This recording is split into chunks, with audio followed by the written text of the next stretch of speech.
Hinuli sa Maynila ang tatlong lalaking nagpakilalang miyembro ng independent media dahil may suot na takip sa muka.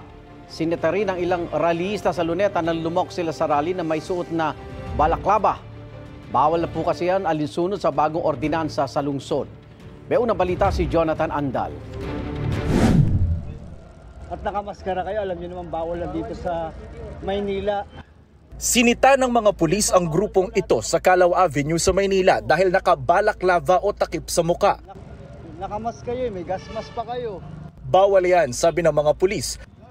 May bagong ordinansa sa Maynila na nagbabawal sa pagsusuot ng balaklava o mga takip sa muka habang nasa pampublikong lugar para iwas krimen.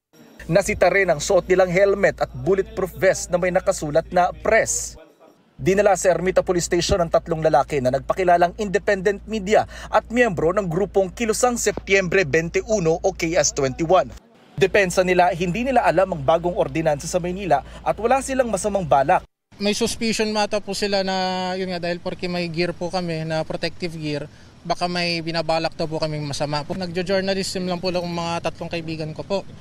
Tapos yun nga po, like ayaw po rin nilang maniwala, gusto daw po talaga nila i-verify. Ang reasoning lang namin, yun nga, protection lang kasi last time ang daming kaguluhan, so ang daming na-injury. Sa Luneta, may mga grupo ring sinita dahil may takip ang muka pero hindi naman sila dinampot. Pwede makiusap na ano lang, bawal suotan yung balaklava.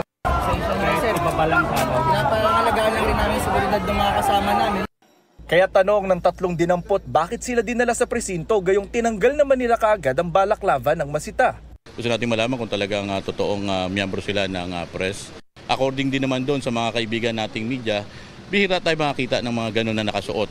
Lalo na sila, tatlo pa sila, tapos lahat nakakover yung mukha nila. In conclusion, nasuppress lang po yung freedom of speech namin as media. Pinakawala ng tatlo matapos ang nasa 2 oras na investigasyon at medical examination. Sabi ng MPD, hindi lang mga nakamotorsiklo kundi lahat sakop ng ordinansa sa Maynila na nagbabawal sa balaklava o anumang takip sa mukha sa pampublikong lugar kabilang ang kalsada. Itong unang balita, Jonathan Andal para sa GMA Integrated News. Igan, mauna ka sa mga balita, mag-subscribe na sa GMA Integrated News sa YouTube para sa iba't ibang ulat sa ating bansa.